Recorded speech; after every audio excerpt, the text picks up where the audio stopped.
Radio Shalom, Les sentinelles de l'info.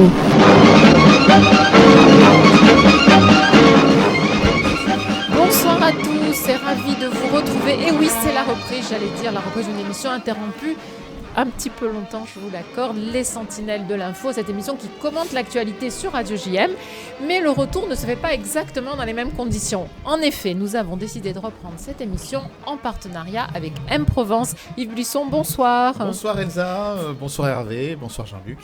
C'est un plaisir de vous accueillir dans cette belle aventure. Tout à fait, absolument, on est ravis de participer avec vous et d'avoir...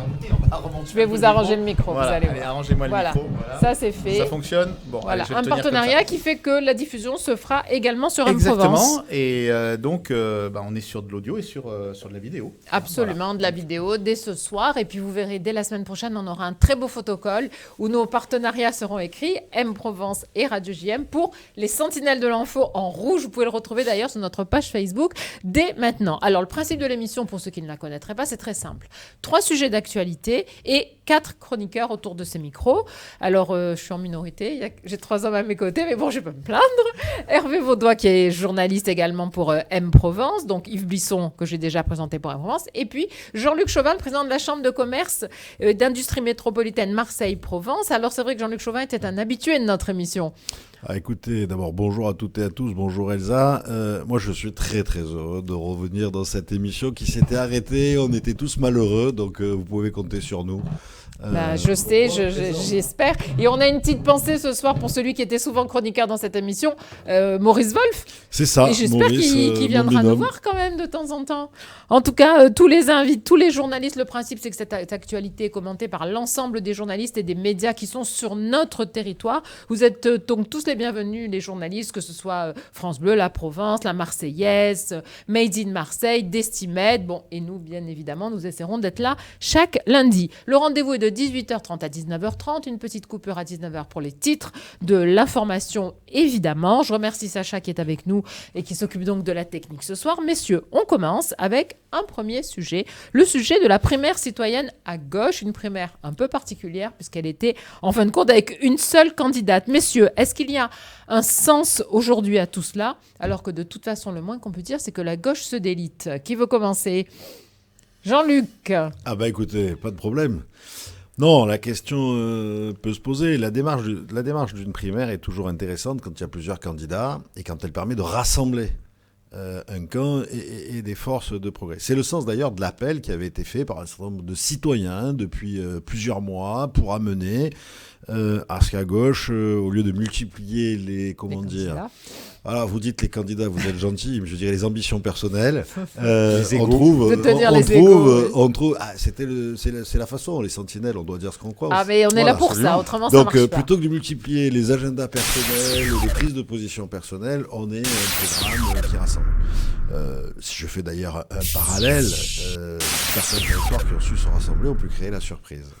N'est-ce pas Et d'ailleurs, je crois que le maire de Marseille a lui-même dit qu'il soutiendrait le candidat qui sortirait de la primaire. Là, en l'occurrence, le suspense est en train de s'arrêter. Puisque, faute de combattants, il n'y aurait qu'une seule candidate à la primaire. Et donc, effectivement, ça n'a pas de sens. Organiser une primaire pour une seule candidate, ça diminue totalement l'intérêt. L'intérêt de la chose, absolument. Oui, après, quelle était aller la voter volonté... pour un seul candidat, franchement, quel est un sujet citoyen, moi je trouve que c'est assez intelligent, plutôt que fermé, mais ça c'est un autre avis ou une autre question. Alors, qu'en pense notre ami Hervé ? Oui, non, c'est certain qu'en l'état actuel des choses, là, avec seulement Christiane Taubira sur la ligne de départ, c'est un peu léger. Je ne vois pas quelle légitimité politique elle pourrait tirer de cette aventure. En cela étant, laissons le temps passer. Les campagnes électorales nous ont souvent, particulièrement les campagnes présidentielles, nous ont souvent enseigné que les choses attendues ne se produisaient pas et qu'en revanche se produisaient des choses inattendues. Donc, sait-on jamais, j'ai quand même souvenir assez récent au moment de son entrée en campagne ou quelques jours, quelques semaines après, que Anne Hidalgo n'était pas hostile à l'idée de participer à cette primaire populaire, c'est ça de toute façon, maintenant, elle est hostile à rien, vu son pourcentage. C'est primaire populaire, je crois, la véritable appellation. Enfin, ceux qui ont créé cette marque, ce label, et et qui ont ouvert ce site internet où on peut s'inscrire pour voter. En revanche, ce que je trouve curieux quand même, c'est le choix qu'ils ont fait à cette primaire populaire de candidats. Puisqu'ils y mettent des candidats qui ont déjà dit, comme Yannick Jadot et Jean-Luc Mélenchon, que quoi qu'il arrive, ils ne participeraient pas à quelque primaire que ce soit. Donc ça, c'est un peu étrange. En revanche, il y en a d'autres qui n'ont rien dit, comme le candidat communiste, comme Arnaud Montebourg, et qui n'y sont pas. En revanche, il y a 3 personnalités. Pierre Laroutourou, il est un peu connu, puisque c'est le grand promoteur de la réduction du temps de travail, des 32 heures. Enfin, il est dans le paysage depuis plus de 20 ans. Charlotte Marsandise, c'est une élue bretonne, plutôt de gauche, assez intéressante, mais qui est surtout connue dans sa région et pas beaucoup ailleurs, quoi. Enfin voilà, c'est le casting est pour l'instant assez bizarre. Alors, attendons, je veux dire, sait-on jamais, il suffirait qu'il y ait 2-3 ralliements à cette primaire pour qu'elle ait un sens différent. Cela étant, vu que ce que disait Jean-Luc à l'instant est très juste, c'est un peu la guerre des égaux. Je vois mal aujourd'hui Jean-Luc Mélenchon et Yannick Jadot se retirer, puisque tous les messages qu'ils envoient vont dans le sens inverse. J'ai peur pour la gauche qu'ils se retrouvent dans la même configuration qu'ils sont aujourd'hui et qu'ils prennent le mur d'un autre de côté, face. ils n'ont pas grand-chose à perdre, Jean-Luc Chauvin. Oui, moi, je voulais rebondir sur un point. Bon, du point de vue de Jadot, quand même, il a déjà fait une primaire, lui. Oui. Il a fait une primaire des Verts, il est sorti vainqueur. Absolument. La difficulté aujourd'hui qu'il doit se présenter, c'est qu'il faut rassembler son camp, enfin d'abord son parti, après son camp, sinon on n'a aucune chance de gagner. Là, on n'est que sur des gens, tous les candidats, qui rassemblent que eux-mêmes et éventuellement leur parti, quand on voit bien qu'en plus, du côté de certains partis, on a Anne Hidalgo qui a gagné la primaire, mais on a des anciens ténors du parti qui sont aussi candidats.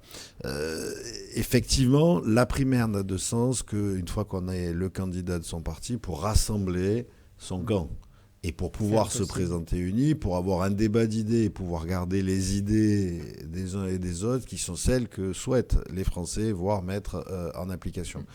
Là, on est sur un sujet, je ne veux pas être désagréable, Hervé, mais il faudrait vraiment un miracle pour que cette primaire soit d'une grande utilité. Vous êtes sur Radio JM, on est d'accord. C'est possible. On est d'accord là-dessus. Mais pour qu'il y ait une utilité, voilà. En fait, il faudrait que demain matin, Anne Hidalgo se dise qu'au fond, quand on est à 4%, peut-être qu'il vaut mieux aller à la primaire. On ne prend pas beaucoup de risques à le faire. Non, parce qu'au mieux, si elle est légitimée par la primaire, elle va avoir un bon supplémentaire. Et si elle ne l'est pas, elle peut être soulagée aussi de ne pas être obligée de faire cette campagne. Quand ça Mélenchon... si elle ne l'est pas, ça lui ouvre une porte de sortie honorable, on va dire. Exactement. Je trouve que ces gens-là ont quand même beaucoup de courage de partir sur une primaire quand on voit ce qui est arrivé aux gens qui sont sortis des primaires. C'est ça. Parce que ce soit Ségolène Royal, que ce soit François Fillon, que ce soit en effet la dernière fois le candidat socialiste, le vainqueur de la primaire n'a jamais gagné l'élection présidentielle. Si, il y a un contre-exemple, c'est assez frappant quand même, c'est François Hollande qui gagne contre Martine Aubry et qui... et d'ailleurs, Hollande, personne n'a compris comment c'était possible. Et ça crée une espèce de dynamique dont il bénéficie un peu jusqu'au bout. Oui, c'est vrai. Si, ça c'était une vraie primaire. C'était une vraie primaire socialiste. Il y a celle-là. Rien n'est jamais joué en fait. Qui est une exception. Mais après, moi je pense que pour Christiane Taubira, il y a quand même une possibilité par cette action médiatique de rentrer dans le jeu, de revenir avec une forme de demande de légitimation. Et je pense que quelque part, c'est pas mal joué parce que bon, il faut un peu qu'elle se débarrasse aussi de l'image de celle qui avait fait perdre la gauche aussi. Donc, elle a une cote d'amour qui est très importante. Elle correspond un peu à l'attente du peuple central de gauche, c'est-à-dire toutes ces valeurs sociales, mariage pour tous et tout, etc. Elle a ses fameuses envolées à la tribune de l'Assemblée nationale. Elle a une dimension, là aussi, de tribun que n'ont pas les autres. Moi, je pense que c'est pas mal joué à titre personnel. C'est quelqu'un qui était complètement sorti des radars, qu'on voit revenir. Pour moi, c'est un jeu politique personnel tout simple, quoi. Voilà. Oui, alors après, on parlera du pass vaccinal tout à l'heure, mais enfin, elle a quand même appelé les gens. Elle était quand même contre la vaccination, quand même. Non, elle n'était pas contre. Elle n'était pas contre la vaccination. Elle comprenait les gens qui. Elle n'était pas contre la vaccination. Elle refusait simplement d'appeler à la vaccination. C'est différent. C'est pas. Mais du point de vue de Christiane Taubira qui dit la gauche est complètement atomisée, je vais être le recours, et qui se légitime, comme vient de le dire Yves Blisson, en utilisant la primaire, c'est très bien joué. C'est très bien joué. C'est très bien joué parce qu'elle accepte de proposer sa candidature aux concitoyens de gauche pour qu'ils puissent la choisir. Si les autres ne veulent pas participer, en réalité, c'est les autres qui s'excluent du mouvement démocratique. Donc, de son point de vue, bien sûr que c'est bien joué. C'est la meilleure solution pour entrer en campagne tardivement, avec un vrai prétexte. Je suis candidate parce qu'au fond, personne n'a de chance de pouvoir gagner si on n'est pas rassemblé. Donc, je vous demande de vous rassembler et je donne l'exemple. Moi, je trouve que c'est très bien joué. La question, c'est pas ça. La question, c'est qui sera au second tour. Et en l'occurrence, à partir à plusieurs divisés sur les lignes, on se sera fait plaisir au premier tour. En dehors du problème des 5% du financement. Mais bon, on se sera fait plaisir.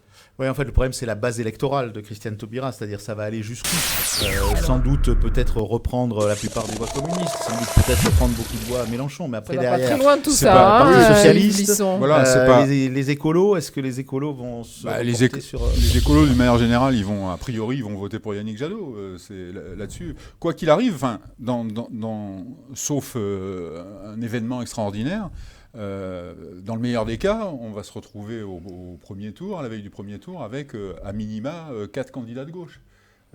Jean-Luc Mélenchon, Yannick Jadot, Fabien Roussel pour le PC. Ça, c'est les 3 qui a priori ne sont pas prêts à renoncer quoi qu'il arrive. Et à minima Christiane Taubira, voire Christiane Taubira et Anne Hidalgo. Alors après une élection présidentielle, c'est une main qui est perdante à tous les coups. Une personne et un programme. Donc là, la personne non là, où est le programme quoi. Donc Mitterrand, c'est quand même le programme commun.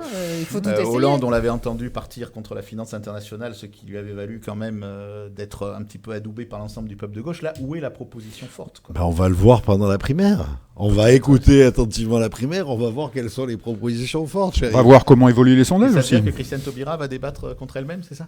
C'est ça. Mais vous savez, c'est très bien. En plus, elle se débrouille plutôt bien au micro. Si elle est seule, franchement, elle devrait faire plutôt une belle performance. En tout cas, on attend tout cela, mais ce qui est sûr, c'est que pour une démocratie qui en vaille la peine, il faudrait quand même que la gauche soit représentée correctement à ces élections. Et en partant comme ça, complètement elle est représentée, mais elle est très atomisée. Elle va l'être, mais de manière profuse. Absolument, mais je veux dire, pour le peuple de gauche, c'est quelque chose d'un peu contrariant quand même. D'autant qu'il y a une très forte, a priori, si je me fie aux quelques sondages que j'ai vus sur ce thème-là, il y a une très forte majorité de gens qui se disent de sensibilité de gauche, qui souhaitent effectivement un candidat unique, un rassemblement et une primaire pour départager ces gens-là. Ça démontre d'ailleurs, parfois, en vous écoutant, il me vient cette idée, l'éloignement entre le citoyen et la volonté du citoyen et celui qui le représente. L'écart, quelque part, entre la volonté des citoyens d'avoir un candidat unique et la multiplication des candidats ne fait que refléter cette différence. Je trouve quand même que tout ça est un peu préoccupant. Tout ça est un peu préoccupant parce qu'effectivement, ça va conduire à ce que la gauche, probablement, ne sera pas vraiment représentée, en tout cas pas au second tour, que les idées dites de gauche ne pourront pas forcément prospérer beaucoup évolué, les idées de dans gauche, le débat. Et qu'on soit pour, qu'on soit contre, peu importe. Mais en fait, tout ça matérialise qu'on a changé de monde, qu'on n'est plus dans un combat d'idéologie entre la gauche d'un côté et la droite de l'autre pour le choix de société qu'on veut pour ce pays. On est sur d'autres prismes et nos élus, nos représentants, ont parfois encore un peu de mal à se positionner dans ce nouveau monde. C'est absolument ce qu'on voit dans le monde de l'écologie, puisque en fait, théoriquement, l'écologie n'a ni à être de gauche ni à être de droite. Elle doit être partout, elle doit être transversale. Mais elle n'est pas de gauche ou de droite. Complètement transversale. On voit les évolutions qui sont faites. Quand on voit, ça nous concerne dans la région, comment aujourd'hui on arrive à basculer, à faire passer l'énergie nucléaire comme une énergie verte. Donc il y a des espèces de miracles qui se produisent, mais qui ne sont pas du tout en fait portés. Si c'est porté par les politiques, parce qu'il y a des gens qui ont fait le travail pour ça. Mais en fait, ça dépasse l'action politicienne. Donc tous ces clivages sont aujourd'hui à dépasser. Alors Macron en a dépassé certains quand il a été élu il y a 5 ans. Maintenant, on va voir si on en dépasse d'autres. Je pense que le pivot, c'est quand même aujourd'hui l'écologie, vu l'attente notamment des jeunes en la matière. On verra. Peut-être qu'on pourrait, parce que le temps passe évidemment, et vous savez que je suis le maître des horloges le soir pour cette émission. Juste une chose, en tout cas, ça montre une vision, une photographie de la France qui paraît être un pays qui s'affiche clairement à droite. Ça, c'est quand même un des constats que l'on peut faire avant même les résultats des élections. Un dernier mot là-dessus. Sauf si on considère que dans l'opération qu'il a conduite il y a 5 ans sur le plan politique, Emmanuel Macron a réussi. Et qu'aujourd'hui, on n'est plus dans une focale où il faut analyser les choses selon le prisme droite-gauche, mais selon le prisme les réactionnaires d'un côté ou les conservateurs, on va dire, et de l'autre côté, les progressistes. Lui, bien sûr, se situant dans le camp des progressistes. D'où la fameuse sortie sur les non-vaccinés. Voilà. Et c'est vrai que malgré tout, le paysage aujourd'hui se dessine un peu comme ça, même si la gauche et la droite, enfin les analyses classiques, elles sont pas totalement absentes. Il n'empêche, quoi. Je veux dire, ça se joue plutôt entre le camp des conservateurs contre le camp des progressistes. Un mot là-dessus, Jean-Luc. Oui, moi je trouve. Alors j'aurais pas tout à fait la même remarque ou la même analyse. Je dirais plutôt que ils ont peut-être tiré plus vite la leçon à droite. Et même ceux qui ne voulaient pas aller à la primaire, ils sont allés parce qu'ils ont compris qu'il n'y avait pas de salut hors parti ou hors financement de campagne ou hors technique, peu importe ce que vous voulez. Et d'ailleurs, les sondages et les résultats ont bien démontré qu'il pouvait y avoir des écarts et que donc rien n'était joué d'avance. Vous avez bien vu que pendant toute la primaire de la droite, qui a occupé une partie de notre espace médiatique ces derniers mois, le candidat qui était donné favori n'est pas celui qui est sorti. Xavier Bertrand, qui pourtant avait bien labouré le terrain, avait fait une grosse campagne, qui a longtemps d'ailleurs hésité. C'est peut-être ce qui lui a coûté d'ailleurs la défaite, puisque ayant hésité... peut-être que les militants, parce que c'était une primaire fermée, là, rappelons-le quand même, donc c'est différent. Les militants choisirent des gens qui... Mais d'ailleurs, Valérie Pécresse, je me permets de le rappeler aussi, avait aussi quitté le parti. Elle est aussi revenue pour la primaire. Donc en réalité... Mais elle n'avait pas tranché le cordon de manière aussi nette que c'est peut-être le sujet. A pu le faire à un moment donné. C'est peut-être le sujet. Mais on voit bien que du coup... si je comprends, quand je regarde les sondages, depuis le choix de Valérie Pécresse, elle est plutôt portée par les sondages un peu plus que ce qu'elle était créditée avant la primaire. Voilà, donc on verra bien. Ça sera un sujet qu'on abordera dans une autre émission. C'est pas notre sujet de ce soir, mais en tout cas, il faudra pas qu'elle fasse de faux pas surtout. Et je pense que comme tout va se passer. Oui, mais comme tout candidat. Les risques sont là. On va passer au sujet suivant parce que le temps court. On va parler d'inflation. L'inflation galopante qu'on constate tous. Est-ce que ça va faire du pouvoir d'achat le thème numéro 1 de cette élection présidentielle qui maintenant s'installe et se dessine ? Moi, Hervé Vaudois. Ce que je pense très sincèrement là-dessus, c'est que a priori oui, en tout cas dans l'opinion des gens, dans les préoccupations des gens, ça arrive quand même très haut, les questions du pouvoir d'achat. Ouais. Il ne faut pas oublier malgré tout que la crise des Gilets jaunes qui a précédé la crise sanitaire, elle s'est quand même beaucoup jouée sur des affaires de pouvoir d'achat aussi, même si le déclencheur c'était le prix de l'essence et les taxes qu'on faisait peser sur les carburants. Mais bon, c'était aussi une problématique de pouvoir d'achat. Ça n'a pas disparu, loin s'en faut, pendant la crise sanitaire. Donc c'est une thématique qui préoccupe les Français, de mon point de vue, beaucoup plus d'ailleurs que les thématiques sur lesquelles certains candidats s'obstinent à amener le débat, c'est-à-dire l'immigration et l'insécurité, qui est un thème dont on peut discuter, mais on le voit très bien dans les sondages, c'est pas non plus la préoccupation numéro 1 des Français. Mais là, le fait que l'inflation, franchement, accuse vraiment là, pour le coup, c'est vrai que les personnes qui sont dans des situations un peu difficiles, un peu précaires, ou les petits salaires, avec les progressions de dépenses contraintes, c'est pas... Des prix ce qui augmente, c'est pas le prix des loisirs, c'est pas le prix des choses dont on peut se passer transitoirement, c'est le prix des denrées de la baguette et de l'électricité, de l'énergie, tout à fait. Donc ça fait mal au budget des familles. C'est d'ailleurs ce qui est assez intéressant parce que en fait c'est un vrai choc énergétique auquel on est confronté. Et c'est assez amusant de voir combien on est très sensible dès que ça touche la bagnole avec en effet ce qu'on met à l'intérieur, comme c'était le cas au moment des grandes crises énergétiques liées à l'essence. Et que là, en fait, pour le moment, alors c'est vrai qu'on a encore la crise Covid qui est quand même, je pense, la première préoccupation des gens. Mais c'est vrai que quand on voit l'augmentation des prix qui oblige le gouvernement à faire une gymnastique extraordinaire qui va d'ailleurs nous coûter beaucoup d'argent avec EDF et qui pose le problème du modèle d'EDF qui pose aussi des problématiques par rapport à toutes les entreprises qui aujourd'hui veulent travailler dans la liberté de ce marché de l'électricité avec des contrats, des prix. Aujourd'hui, on est quand même face à une vraie révolution énergétique qui est poussée par ces prix. Alors après, il y a aussi le prix du beurre, le prix du pain, en effet. Et aujourd'hui, encore une fois, c'est les personnes qui sont en situation situations de difficulté qui sont les plus touchées.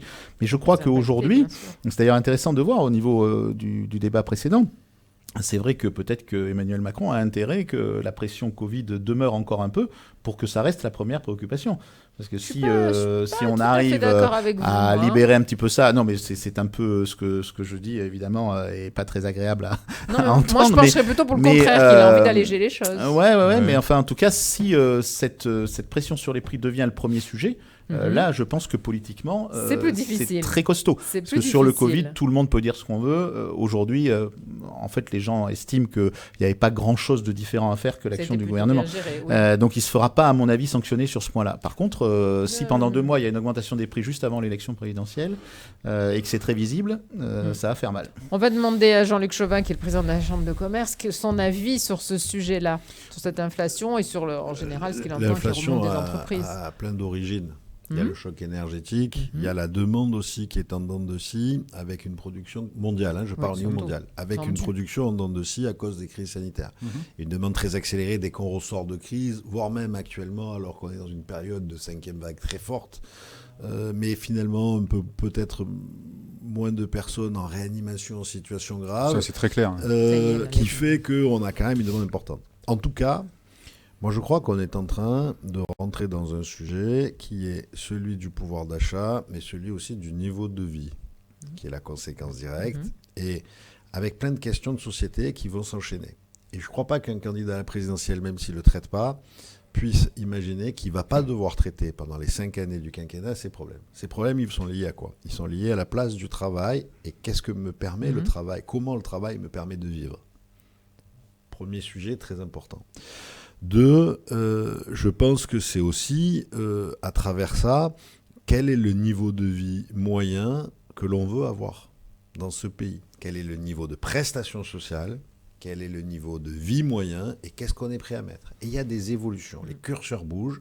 Ils avaient commencé à bouger et l'accélération se passe de façon forte pendant la crise sanitaire. Avec des choix télétravail ou pas télétravail.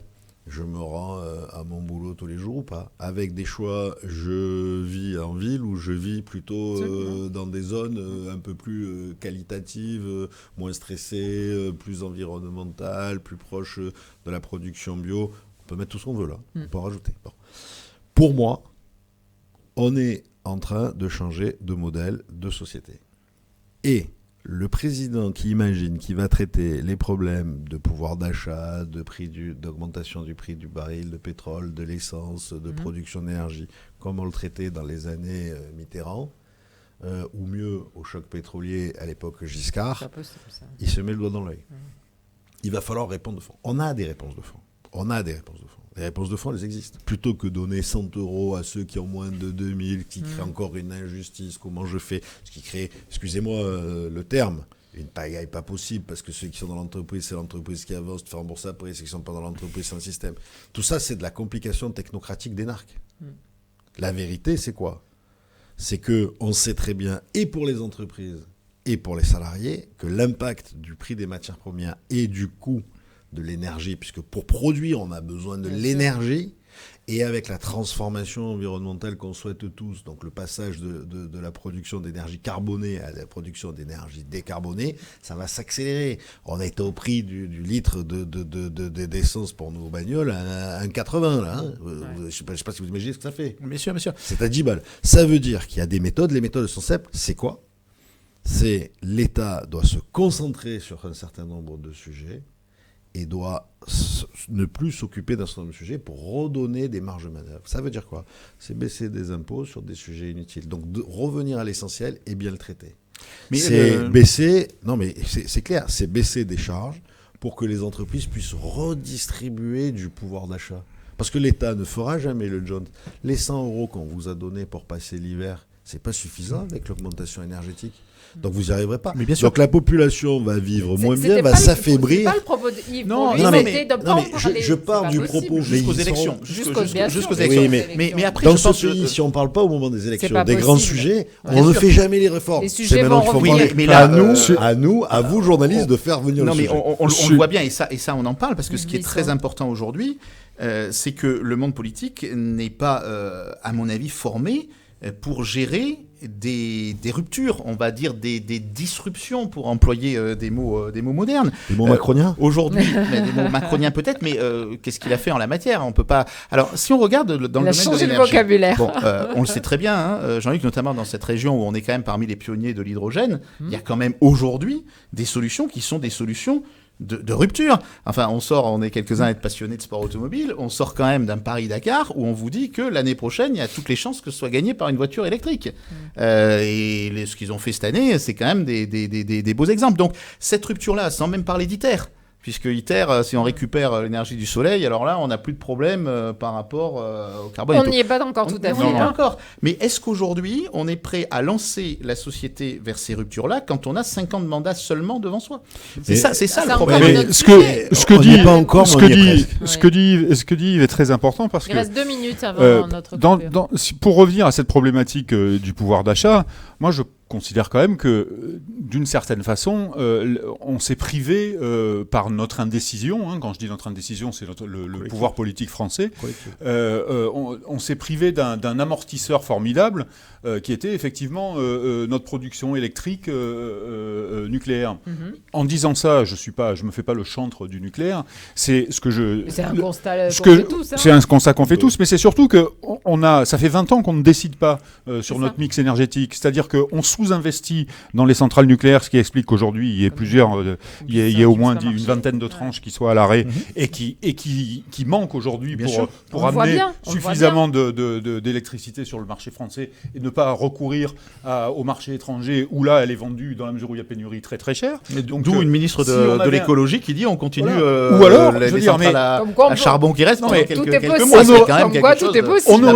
On aurait pu il y a une vingtaine d'années, comme ça avait d'ailleurs semblé être un peu le cas au début des années 2000, faire le choix, comme l'ont fait les Allemands, de désinvestir dans le nucléaire pour investir principalement dans les énergies renouvelables. Ça aurait posé d'autres problèmes. Ça pose beaucoup de problèmes aux Allemands parce qu'ils fabriquent beaucoup d'électricité avec du charbon, ce qui est absolument terrible pour le climat. Hein, mais ils ont fait un choix résolu, les Allemands, que nous n'avons pas fait. C'est-à-dire on n'a pas arbitré entre un mix énergétique, on va dire, d'avenir et le mix énergétique qu'on possédait, qu'on a mal entretenu, tout simplement. Je vous propose de faire une petite pause afin qu'on puisse nous avoir les titres de l'information. Mais oui, ça passe très vite. Et on se retrouve tout de suite après. Vous pourrez conclure sur ce sujet avant qu'on aborde le dernier sujet de cette première reprise des Sentinelles de l'info. On se retrouve dans quelques minutes. Le journal de Pierre Gandus.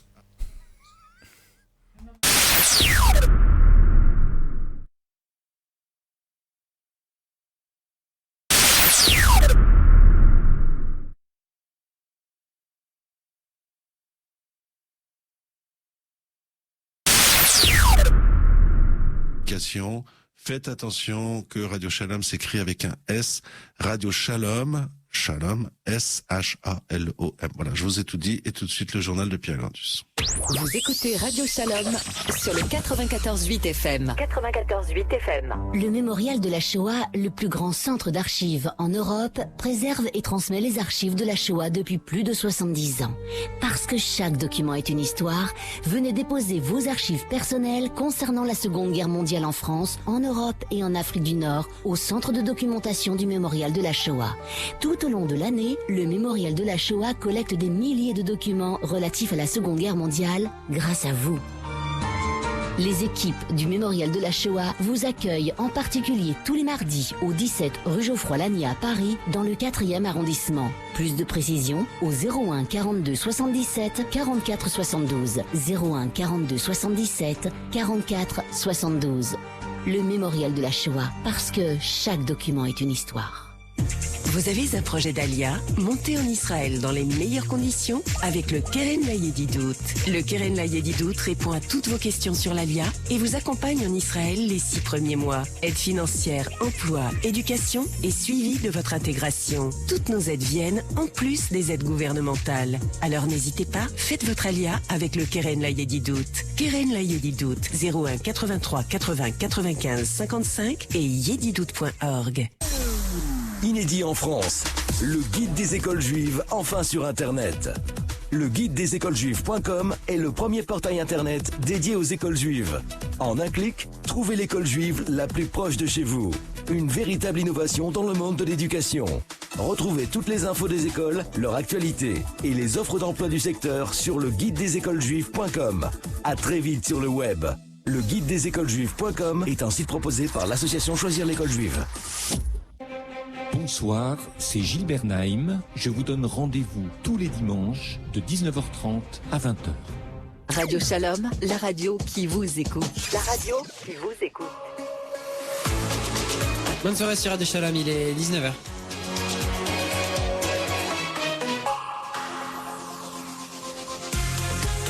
Radio Shalom, le journal vous est présenté par Pierre Gondus. Bonsoir. Le Premier ministre israélien Naftali Bennett a déclaré que la quarantaine pour les personnes positives mais asymptomatiques du coronavirus serait réduite à 5 jours au lieu de 7, alors qu'Israël connaît une vague importante de contamination due à la propagation du variant Omicron. Une étude menée par le centre médical israélien Sheba a révélé qu'une 4e injection du vaccin Pfizer contre le coronavirus offre une protection insuffisante contre le variant Omicron du Covid-19. Et puis, selon de nouvelles données publiées par la caisse de santé israélienne Maccabi, 92% des patients atteints de coronavirus qui ont été traités avec le médicament antiviral de Pfizer, Paxlovid, ont vu leur état considérablement s'améliorer en 3 jours. Et puis un nouveau sondage de l'Institut israélien pour la démocratie révèle que 54% des Israéliens se déclarent que la pandémie de Covid-19 les ont amenés à modifier leur mode de vie quotidien. Les sentinelles de l'info. On se retrouve pour la deuxième partie des Sentinelles de l'info. Je vous rassure, le générique continue, c'est juste nous qui ne l'entendions pas. On se retrouve donc pour cette première émission de reprise en partenariat avec M-Provence. À mes côtés, Yves Blisson, Hervé Vaudois et Jean-Luc Chauvin. On était sur le deuxième sujet, sur l'inflation galopante, mais je pense qu'il y avait 2 petites choses que vous vouliez préciser. Hervé, vous vouliez terminer votre démonstration et Jean-Luc voulait réagir. Non, moi j'avais terminé, je laisse volontiers la parole à Jean-Luc. Non, moi ce que je crois, c'est que Hervé le disait, Yves l'a évoqué, moi aussi, dans cette évolution du pouvoir d'achat, en fait, dans cette inflation, appelons un chat un chat, parce qu'on avait honte de dire inflation, on a le coût de l'énergie évidemment, mais qui est peut-être pas lié à ce qu'on croit, mais qui est plus lié à un changement de modèle, de décarbonation. C'est un peu ce qu'on a dit tous, avec une absence de prévision, d'organisation. Et de vision. Et de vision, bien.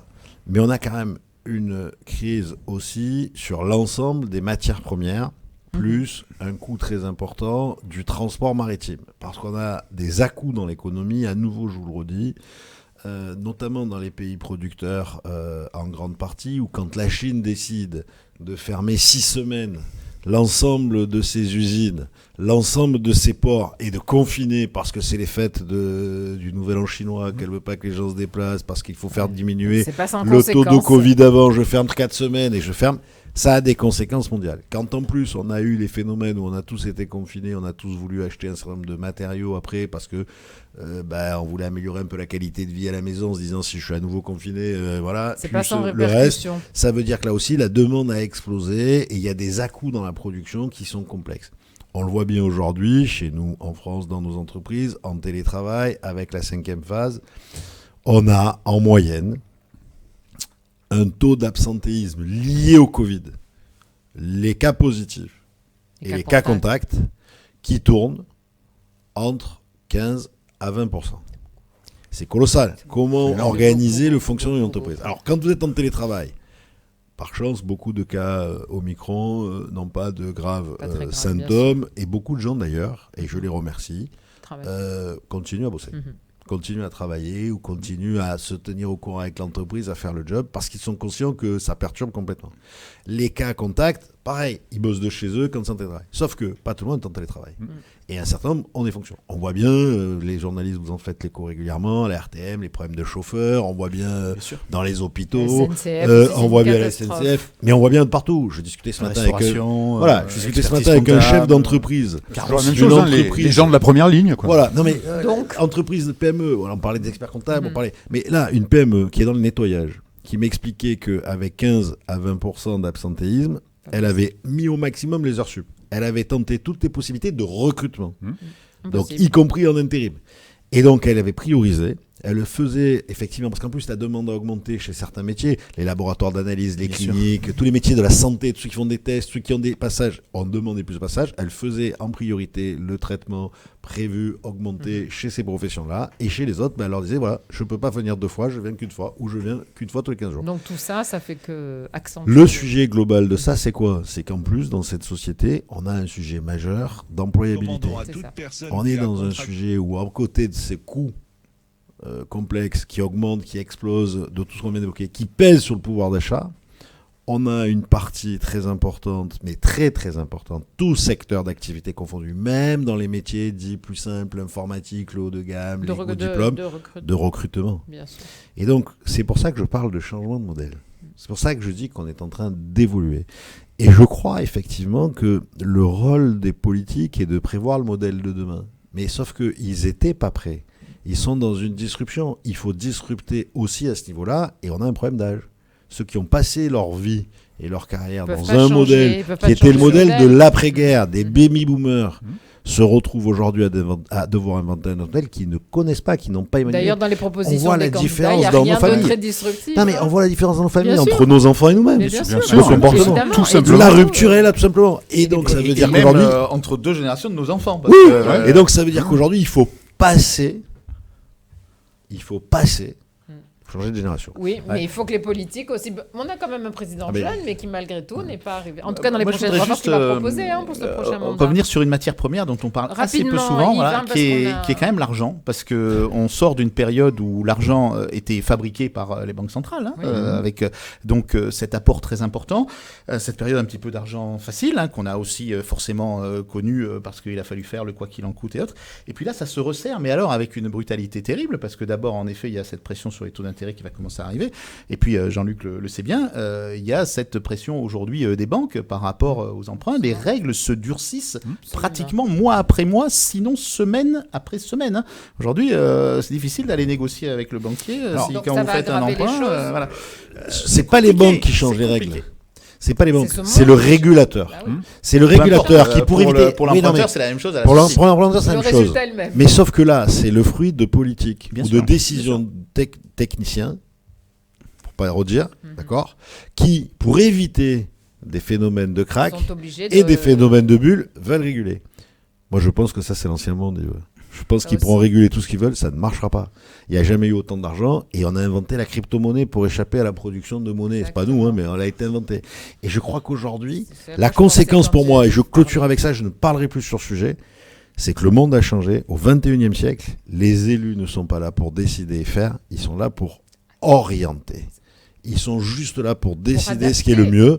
Et ce sont les entreprises. On voit bien aujourd'hui les GAFAM, les chiffres d'affaires, les résultats des GAFAM sont supérieurs à la plupart des États qui sont exsangues alors qu'eux, ils sont en train de conquérir le monde. Ils vont sur la Lune. Ce qui est très inquiétant. Mais bien sûr que c'est très inquiétant. Oui, mais bien sûr que c'est très inquiétant, surtout si les politiques ne savent pas réguler. Et quand on voit l'incapacité à se mettre d'accord pour faire un impôt mondial au même taux, pour éviter les effets d'aubaine pour les GAFAM, par exemple, bah oui, je trouve que c'est très inquiétant. Et c'est là le changement politique à venir. Et ça, tout à fait. La révolution qu'il faudra faire à un moment donné, si on veut que le monde continue de tenir ensemble, dans un monde mondialisé, c'est effectivement quelque chose sur la fiscalité. Parce que c'est pas naturel, c'est très dangereux pour la démocratie que des entreprises aient le pouvoir qu'elles aient. En 2019, et ça s'est aggravé depuis, un mot, oui, en 2019, le chiffre d'affaires d'Amazon, le chiffre d'affaires d'Amazon dans le monde, c'était l'équivalent du PIB du Bangladesh, un pays de 100 millions d'habitants. Est-ce que c'est raisonnable? Mais Hervé, on disait la même chose il y a 5-6 ans à cette émission. Oui, mais c'est trop tard, on n'y reviendra plus. Il ne faut pas essayer de combattre ça. Il faut combattre, par contre, qu'il y ait des règles identiques. C'est-à-dire que si quelque chose est produit ou consommé au Bangladesh, il faut que le revenu est au Bangladesh. Mais pour ça, il faut qu'il y ait le même revenu qu'ailleurs. Ça veut dire, excusez-moi, mais on s'approche de la vraie mondialisation. Mais on n'y est pas encore, messieurs. C'est un vaste sujet, mais je vous promets de le remettre. La mondialisation des idées. On le remettra. On le remettra en sujet, il n'y a pas de problème. Allez, on finit avec le pass vaccinal qui, normalement, ça y est, c'est fait. Hier, tout a été acté. Il est donc en vigueur. Alors, est-ce que vous pensez que ça y est, les antipasses ont définitivement perdu le combat, messieurs? Qui veut commencer sur ce sujet? Hervé? Il n'a jamais été question, a priori, qu'il le gagne. Hein. Donc, mais est-ce qu'ils vont baisser la garde? Est-ce que ça y est? Est-ce qu'on passe à autre chose? Déjà, j'observe quand même qu'entre la semaine dernière et le week-end qui vient de passer, le samedi de manifestation, il y avait déjà 2 fois moins de monde. Il n'y avait déjà pas énormément de monde il y a 15 jours, hein, puisque c'était 100 000 personnes dans tout le pays. Sur un pays de 66 millions d'habitants, on ne peut pas dire que c'est une franche majorité. Ce week-end, ils étaient 50 000 dans à peu près toutes les villes de France. Oui, ça me semble devenir un combat d'arrière-garde si ça ne l'était pas déjà dès le départ. Ce sont ceux qui sont jamais d'accord, peut-être. Moi, je pense que c'est assez intéressant parce que le diable se cache quand même dans les détails et il risque d'y avoir un moment où on va aller un peu trop loin. Vous voyez ce qui s'est passé avec l'histoire de ne pas pouvoir boire ni manger dans les trains. Il a fallu très vite revenir un petit peu en arrière. Moi, je vais faire 4 heures de train demain. Je vais j'ai quand même emmené je vais quand même emmener ma bouteille d'eau. Donc, quelque part, il va juste falloir faire attention où on met le curseur et ça peut se jouer sur des détails. Donc, moi, je pense qu'en effet, aujourd'hui, on peut dire que les anti-vaccins, ils ont en effet perdu la partie, mais ils pourraient revenir dans le jeu s'il y avait des mesures un petit peu trop stupides qui soient prises. Parce que quelque part, il y a une pression qui amène des mesures, on se demande parfois qui est-ce qui va les chercher. Hein. Voilà, parce que cette histoire de train et autres, moi je trouve que ça reste quand même quelque chose de complètement... Enfin, vous réfléchissez bien, on est très nombreux dans les wagons et quand tout le monde se va manger en même temps, franchement, masque à voir et après, ça sera pas grand-chose. La personne qui mange son paquet de chips pendant tout le voyage, le masque baissé, c'est une personne. C'est un vaste sujet. On ne va pas y répondre toutes les questions. Non, mais voilà, je pense que ça va bien se passer. Sauf si... Mais il ne vous semble pas que ces antivax sont pas d'accord? Je ne sais pas, c'est une question que je vous pose. Il y a de tout dans les antivax. Il y a les anti. Il ne faut pas confondre les antivax et les antipasses. Il y a des gens qui ne veulent pas se faire vacciner. Voilà, donc ça c'est une chose. Après, il y a des gens qui sont vaccinés, qui ne sont pas forcément hostiles à la vaccination, mais qui considèrent que le fait d'avoir une sorte de laisser-passer pour vivre une vie normale, c'est une entrave insupportable à la liberté individuelle. Mais enfin, on sait pourquoi aussi. Jean-Luc Chauvin, sur le sujet. Je vous sens perplexe. Oh non, tout a été dit. Je crois que, voilà, est-ce qu'il y avait d'ailleurs une vraie possibilité? Je crois que le combat était plié dès le début. La santé passe en priorité, les images, on a tous été touchés par des cas. Numéro 1. Mais si c'est le cas, pourquoi les gens n'ont pas accepté plus facilement? Il y a plein de raisons. Il y a plein de raisons. On a évoqué quelques-unes. Il y a des les sentinelles de l'info. Il y a ceux qui ont le complot, on me met la puce. Enfin bon, il y a tout quoi. Voilà, c'est bon. Moi, je pense que ce sujet, de toute façon, il y a toujours une partie de gens irréductibles en tout. Il y a une partie de gilets jaunes pour le pouvoir d'achat qui sont transformés en ça, qui revendiquent. On est un peuple de Gaulois, on a l'habitude de se bagarrer, de faire des choses, on respecte pas toujours la règle. Il suffit que ça nous soit dit par la personne qu'on ne soutient pas pour qu'on considère que... Bon, ok. Mais je partage assez, moi, ce qui a été dit, le fait que le nombre de personnes diminue, le fait surtout que pendant que tout ça discute, que la représentation nationale s'amuse, je te l'envoie, je te refais, je te fais changer une fiche, je te reviens, commission mixte paritaire, je t'arrête le débat au milieu de la nuit, enfin c'est centaines d'amendements. C'est grotesque. Je t'arrête le débat au milieu de la nuit parce qu'il faut les dîner, je t'arrête le débat parce qu'il a dit un mot pas sympa, je t'arrête, bon ok, tout ça, d'accord, super. Mais ça les gens, c'est pas leur vie quoi. Voilà. Et la réalité, pendant que tout le monde s'amuse avec ces sujets-là, c'est que les gens se sont rués massivement, même ceux qui n'avaient pas voulu faire la première et la deuxième dose, pour se faire vacciner. On n'a jamais autant vacciné à Marseille, les marins-pompiers te le disent, dans les centres de vaccination. On a même des amis qui ont dû répondre, Antonin et les jours de l'an, des appels d'offres pour pouvoir répondre à l'ARS, pour pouvoir ouvrir des centres de vaccination pour les enfants. Donc, je veux dire, voilà. Pourtant, on dit que les enfants, ça n'a pas eu un grand succès. Hein. Oui, mais ça n'a pas eu un grand succès. Enfin, on n'a pas beaucoup de centres. Mais tout ça, ça va quand même venir. Ce qui est très rassurant dans tout ça, c'est qu'Omicron, c'est nettement moins important. C'est que la population se vaccine fortement. Et c'est qu'il y a quand même une prise de conscience très majoritaire. Là aussi, on parle toujours de l'exception. Je sais bien que c'est une maladie de journaliste. Vous êtes trois, je ne vais pas vous critiquer. Mais vous parlez toujours des trains qui n'arrivent pas à l'heure et rarement de ceux qui sont à l'heure. Donc, excusez-moi de vous dire la chose. Par contre, moi, je suis plus préoccupé par une autre chose. Par quoi? J'ai pas eu le temps de finir mon raisonnement, mais c'est pas grave. Je suis plus préoccupé par le président de la République qui emploie un qualificatif qui est pour moi pas digne d'un président de la République qui représente. Jean-Luc Chauvin, mais ça un coup de com, semble évident. oui, mais un coup de com, ça se fait pas quand on est responsable de 66 millions de Français. Mais c'est sa façon de faire. Que tu fasses un coup de com en disant que c'est pas bien, que machin, mais tu emploies pas des termes injurieux. Et je trouve que c'est pas à son honneur. Bah, je suis désolé, il a très bien géré. Il a très bien géré la crise sanitaire. Mais moi, j'avais envie de le dire. C'était mon petit moment. C'était mon coup de gueule à moi. Il a très bien géré la crise sanitaire. Le quoi qu'il en coûte a été indispensable pour sauver les entreprises qui ont été résilientes. C'est ballot, juste à la fin de la crise. Et je trouve que ça, c'est remettre une pièce d'un centime dans le porte-monnaie de tout le monde pour remettre la guerre. Je trouve que c'est pas des gens. On devait pas en parler, mais j'avais envie. Mais moi, je voudrais. Après, je vais vous laisser réagir, messieurs. Mais je peux finir ma phrase. Je vous en prie. Je voudrais réagir tous les deux sur ce que vient de dire Jean-Luc Chauvin. En revanche, j'aimerais bien qu'on revienne à propos du vaccin, qu'on revienne quand même à ce feuilleton en Australie de jour à pas de notre champion international et de savoir un petit peu comment ça a été interprété. Pour moi, c'est très simple. On vous laisse réagir d'abord sur ce que vient de dire Jean-Luc. Oui. Vous vouliez le faire. Oui.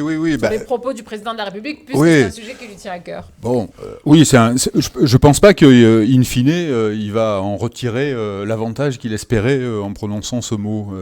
Après, je veux dire, sur le fond, oui, c'est pas très glorieux, mais par rapport aux éclats de voix de Donald Trump, je veux dire, c'est un petit joueur quand même. Ah non, mais attendez, si on doit devenir une démocratie à la Donald Trump, effectivement. J'en ai pas très envie, Jean-Luc. Franchement, moi non plus. Donc je préfère tout de suite commencer à mettre des limites. Mais il espérait quoi il sait très bien ce qu'il a fait. Je veux dire, ça lui est pas sorti comme ça, inopinément. Mais c'est ce qui est plus grave. Quoi je pense qu'il faut revenir sur ce que disait Hervé tout à l'heure. C'est le débat dans la société aujourd'hui. Il est entre les réactionnaires et puis entre ceux qui sont progressistes. Donc voilà, il a dit j'ai très envie des gens qui ne veulent pas rentrer dans le jeu de l'avenir. Et il est réussi. Attention quand même. Des contraintes, j'ai très envie de les ennuyer. Mais c'est le mot lui-même, franchement. Mais quoi. c'est il y a quand même j'ai très envie. Il n'a pas dit j'ai très envie de. Donc ça n'a pas été. Tu dis pas ce mot, quoi. Je veux dire, c'est un minimum. Sinon après tu peux plus rien dire parce qu'après, pour n'importe quel gamin, je veux dire, le mot désacralisé, il faut le mettre dans le dictionnaire et puis il faut l'utiliser à l'école vis-à-vis des.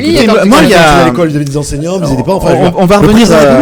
Comment vous interprétez moi, je veux revenir sur Marseille 5 minutes parce que on sait que, alors peut-être que ça a évolué avec ce que disait Jean-Luc il y a quelques instants, mais à la fin du mois de décembre, il y a eu quand même beaucoup de reportages disant que dans les quartiers nord de Marseille, on était à peine à 50% de vaccinés. Et moi, je me souviens d'une émission dans laquelle on voyait des gens se battre dans la rue. Enfin, quand je dis se battre, en tout cas, se colter sérieusement avec des petites ambulances ou des petits véhicules de l'ARS ou d'associations, être au pied des immeubles et dire personne par personne aux gens, il faut absolument se vacciner parce que si vous n'êtes pas vacciné, vous allez être malade et vous allez partir à l'autre bout de la France, votre famille, vous n'allez plus la voir. Et parfois, face à des gens costauds, jeunes en face, qui étaient des anti-vax. Donc tous ces gens-là qui sont allés se battre sur le terrain, ce que moi personnellement j'ai pas fait, d'aller au pied d'une cité pendant toute une journée et de dire aux gens qui descendaient, qui sortaient de la cage d'escalier et qui sont souvent, quand ils voient ces personnes-là un peu réfractaires, voire patibulaires, dire monsieur, il faut que vous y alliez parce que c'est important pour votre famille, pour vos enfants, pour les gens avec qui vous vivez, pour votre travail. Moi, je suis pas contre le fait qu'ils aient été soutenus par le président de la République d'une façon un peu différente, avec un langage un peu vigoureux. Moi, ça me gêne pas. Tu peux soutenir au contraire ces gens qui font une œuvre, à mon avis, indispensable et il faut les féliciter. Voilà, clairement. Ça, c'est extraordinaire. Mais tu peux très bien les soutenir sans employer des termes déplacés et insultants. Que le président de la République les soutienne, c'est son job. Ouais, c'est ça le job. Que le président de la République dise qu'il faut protéger les Français, que la liberté s'arrête, qu'ils disent que l'État va comprendre, que l'État va... Enfin, il l'avait beaucoup dit déjà. Il a voulu peut-être aller... Il a voulu faire un coup de com', il a dit vous-même. Mais la politique comme ça, c'est...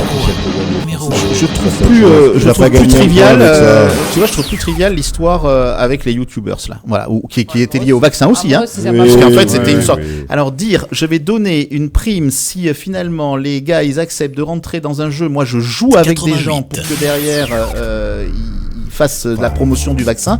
Moi je trouve que là, en effet, il faut pas utiliser toutes les ficelles. Mais sinon, ce langage-là, Pompidou l'avait dit aussi. Hein, je veux dire, c'est pas sur le même sujet, pas de la même façon. Radio JM. Enfin voilà, je trouve que. C'est un beau débat. C'est un débat plutôt. Moi je dis c'est plutôt sémantique et communication ça. Ouais, mais je trouve qu'à partir du moment où on rentre dans ces sujets-là, et alors encore plus si on va vers le Trumpisme. On verse dans autre chose. C'est pas le modèle qu'on cherche. On verse dans autre chose. C'est plus une société apaisée.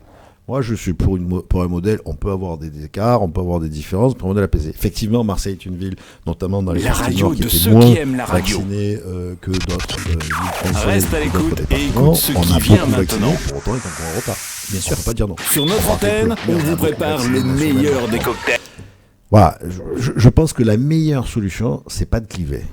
Je pense que cliver, c'est une méthode, peut-être certains, on l'a vu aux États-Unis, ça conduit à des dérapages. Après, ok, mais ça n'amène pas Après, quoi qu'ils disent, de toute façon, les gens, il est clivant. Donc je trouve qu'aujourd'hui on est arrivé à un stade où quoi que dise le président de la République, et je pense que ça sera le cas pour le suivant si ce n'est pas lui, c'est toujours clivant, c'est toujours interprété comme ça. Après, il faut essayer de faire confiance à l'intelligence collective, à l'intelligence des gens. Ça, c'est compliqué. Ce que Jean-Luc, oui, mais bon, ce que Jean-Luc disait tout à l'heure, je pense que c'est aussi une manifestation de ça, c'est-à-dire que le fait qu'il y ait beaucoup de gens qui soient allés ces dernières semaines se faire vacciner alors qu'ils hostile, c'est pas. Je pense pas que ce soit liberté en dépendait, c'est tout. Je pense pas que ce soit lié au fait que Emmanuel Macron a dit qu'il voulait emmerder les gens qui ne voulaient pas se faire vacciner, mais je pense que c'est plus lié au fait que au fait, à savoir que à force d'entendre que 80-90% des gens qui étaient en réa n'étaient pas vaccinés et que la quasi-totalité des gens qui mouraient, quel que soit leur âge, n'étaient pas vaccinés, ça finit par percoler dans l'esprit des gens. Alors bon, on passe pas dans l'esprit des complotistes qui pensent que même l'hôpital de Lac Limone c'est un décor de cinéma et les cadavres c'est des acteurs. Voilà, mais à part cette fraction-là risible, tout le monde est pas Jean-Marie Bigard. Voilà, les gens ils sont, Dieu merci, moi ça me rassure, ça, quand même sensibles aux faits un peu. Voilà. Et ça fait la transition avec le deuxième, avec Novak Djokovic. Novak Djokovic, il paye de ne pas avoir été sensible aux faits. Voilà, le fait, c'était quoi ? C'est que l'Australie, État souverain, avait décidé que personne ne rentrait dans son pays. Il fait surtout de penser qu'il était au-dessus des lois. S'il n'avait pas un schéma vaccinal complet. Il se prend pour une star. Voilà, lui considérait qu'en étant numéro 1 mondial du tennis et avec diverses circonvolutions, on ne pourrait pas le priver du fait de défendre son titre. C'était juste ignorer la loi australienne. Voilà. C'est un beau débat. C'est un beau débat parce qu'on est là face à un gars qui dit qu'il a réussi dans sa carrière. Parce qu'il a géré son corps d'une certaine façon, y compris en faisant des trucs que moi je ne ferais pas, boire de l'eau chaude et des choses comme ça, et que la non-vaccination, ça fait partie de son truc. C'est ce que disaient les frères Bogdanov. Hein, absolument, mais absolument. Mais c'est exactement ça. C'est-à-dire que je ne dis pas que j'aurais fait pareil, je ne dis pas que je lui aurais pas interdit de rentrer, je ne dis pas que je suis d'accord. Mais je dis que là, on est face à une exposition médiatique d'un gars qui, en effet, comme les Bogdanov, dit, ben voilà, moi je vis comme ça, et mon truc c'est ça, sinon je serais pas champion de tennis, donc je ne peux pas faire comme ça. Mais il doit aller jusqu'au bout du truc, c'est-à-dire de dire, je joue pas ce tournoi-là. C'est ça. Je choisis de pas de sa vie. Mais par contre, quand il y a des règles, il les respecte. Voilà. Donc s'il veut pas adhérer à cette règle, il ne se prend pas. Moi, je l'aurais trouvé scandaleux. Qu'on fasse une exception, bien sûr, mais moi de même. Et je crois que c'est un signal. Pourtant, j'aime beaucoup Novak Djokovic. C'est pas le sujet. C'est pas le sujet. Il faut arrêter. Et je trouve d'ailleurs, pour aller plus loin, que c'est un signal fort qui est donné aux démocraties. Oui. Et c'est un signal fort qui est donné au peuple. C'est pas parce que tu es numéro 1 mondial du tennis ou président des États-Unis, c'est pas moi qui ai cité le nom tout à l'heure, qui croyait au début de la pandémie qu'il fallait pas, qui appelait pas vraiment à se faire vacciner, qui voulait pas, bon, ok. Toutes ces tergiversations, quand on est en charge d'autres personnes, on doit être responsable. C'est pareil pour les écarts de langage. Ah ben voilà, il a trouvé sa conclusion tout seul. Mais moi je voudrais revenir juste parce qu'il y aura une autre émission là-dessus, mais sur la problématique Trump-Macron, la petite comparaison, la petite provocation d'Hervé de Salah. Moi j'ai le sentiment, bien qu'il y ait un gros débat actuellement à ce sujet-là, que l'après-Trump et même la présidence de Trump a été très bien gérée par les contre-pouvoirs américains. Et je ne suis pas certain que si on avait quelqu'un d'aussi quand même disruptif que Trump en France, on aurait la possibilité de le bloquer comme les États-Unis sont arrivés quand même si tout n'est pas parfait, à bloquer. Regardez les sanctions qui sont prises contre les gars qui étaient au Capitole l'année dernière, ça tombe. Enfin, les premiers qui ont sanctionné, il veut permettre de dire, les premiers qui ont sanctionné, c'est les GAFAM. Ils lui ont coupé le micro. Donc vous voyez, là aussi, il pourrait y avoir un débat de fond. Il faut contraindre. Radio JM, il y a des règles, l'après-midi. Mais il faut aussi. Et donc, ça c'est à l'intention de mon ami Hervé. Je voudrais pas mettre la pièce pour démarrer le débat. On va faire une deuxième émission tout de suite. Il vous reste 4 minutes. Non, ce qui est tout à fait certain de mon point de vue, c'est que Donald Trump a pas apaisé son pays en ayant l'attitude qu'il a eue, que finalement il l'a aussi payé dans les élections. Et ça continue, voilà, et que globalement, je veux dire, c'est un peu la même leçon avec nos vaccins. Bienvenue sur Radio JM. Quand on veut s'extraire de l'ensemble dans lequel on est, à un moment donné, il faut accepter d'en payer le prix. Pour ce qui concerne ce joueur de tennis, c'est de faire le choix. Tu es libre, effectivement. Moi, je lui dédie pas sa liberté de ne pas se faire vacciner, sauf qu'il faut qu'il fasse un choix. C'est cette année, c'est soit il se fait vacciner et il joue au tennis, soit il se fait pas vacciner et il joue plus au tennis. Ah, c'est plus que ça. C'est soit il se fait vacciner et il défend son titre mondial au tennis, soit il se fait vacciner, il arrête sa carrière. Je crois qu'en fait, c'est la fin de sa carrière. Il faut être clair, parce qu'en réalité, il pourra pas jouer au Flushing Meadows, il pourra pas jouer à Roland Garros. À Roland Garros, il pourra jouer parce que nous on a encore des règles. Si vous avez regardé, on est de ceux des 4 grands tournois qui ont la règle avec la bulle. Vous savez, le bulle Roland Garros. Et donc si tu fais des tests, Jean-Luc, mais ça ne passe plus. En Australie, aux US, en Australie, en Angleterre, tu ne joues pas. Jean-Luc, excusez-moi. Cet après-midi, Roxana Merassine à nous a annoncé que il y aurait pas de sportifs qui rentreraient en France sans il va falloir qu'elle fasse évoluer la loi parce que c'est pas tout à fait le cas pour Roland Garros. Je vous rappelle que pour l'édition qui vient de s'écouler, il y avait une bulle vaccinale, il y avait une bulle sanitaire, et avec des tests, on pouvait jouer. Bon, tout ça a évolué. Ce qu'il y a de bien, ouais, non, mais je pense qu'il va surtout falloir qu'il se mette à la naturothérapie dans son fauteuil, comme ça, il n'y a pas de doute. Bon, de toute façon, il a assez de prix comme ça. 15 jours d'infos, franchement, 15 jours d'actualité là-dessus, sur un sujet où le mec, il te dit, oui, non, mais j'ai eu le Covid, mais en même temps, il est en photo avec des enfants dans la rue qu'il a rencontrés, et on se fout de qui. Vous imaginez après pourquoi il y a des gens qui croient plus aux choses? On est d'accord, on est tout à fait d'accord. Et là, franchement, c'est pas très glorieux. Il soit exemplaire, c'est pas très glorieux. Son pays, parce qu'en réalité, il a abusé tout le monde. Même la Serbie l'a lâché. Il te dit, j'avais le Covid, c'est pour ça que je n'ai pas fait le vaccin. J'étais en photo avec des gamins au même moment. Mais dis-moi, Radio JM 90.5. Radio JM. Heureusement, les enfants ne sont pas morts et ils sont en bonne santé. Je le souhaite en tout cas. Et pour revenir sur le fond du sujet, il nous reste 1 minute. Ouais, en fait, on n'a pas beaucoup de recul quand on est comme ça sur de l'actualité qui vient aussi brutalement. Mais c'est le but de l'émission d'être vraiment dans le vif. 2 ans en arrière, est-ce qu'on aurait pu penser qu'on allait avoir des vaccins qui allaient complètement quand même bloquer on l'espérait tous, on avait confiance. Mais c'est quand même allé très vite. Les vaccins ARN messagers avaient été inventés en 69. On les a jamais utilisés. Mais pas de complot, ils n'ont pas lancé ça pour pouvoir utiliser mais ça veut dire qu'aujourd'hui, on a fait confiance à l'innovation. Et ça, par rapport à tout le débat qu'on a eu aujourd'hui, moi je trouve que c'est le plus important. C'est-à-dire qu'il vaut mieux faire confiance, à mon avis, à l'innovation qu'à la décroissance ou qu'à ces vieilles lunes qui, à mon avis, nous amènent Radio JM. Ça, c'est une belle conclusion. Je partage cette conclusion. La décroissance, c'est une vision de l'esprit de ceux qui viennent Radio JM. Qui veulent vivre en arrière. Et l'innovation, elle est dans tous les domaines. Bon, je vois que nous avons encore beaucoup de sujets. On se donne rendez-vous la semaine prochaine. Même que la reprise d'une émission depuis 3 ans. On attendait pour parler aux 4 ans, donc on a envie. On a des choses à dire. Bien sûr. Et vous verrez, j'ai encore plein de sujets à vous proposer la semaine prochaine. On y travaille avec Hervé Vaudois. Messieurs, merci d'avoir été présents ce soir. Merci Elsa. On se retrouve la semaine prochaine, 18h30.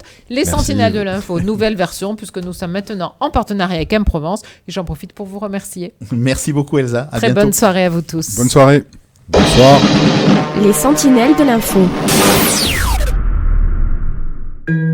Literie numéro 1. Votre réveil a été difficile ce matin ? Jusqu'au 23 janvier chez Literie numéro 1, bénéficiez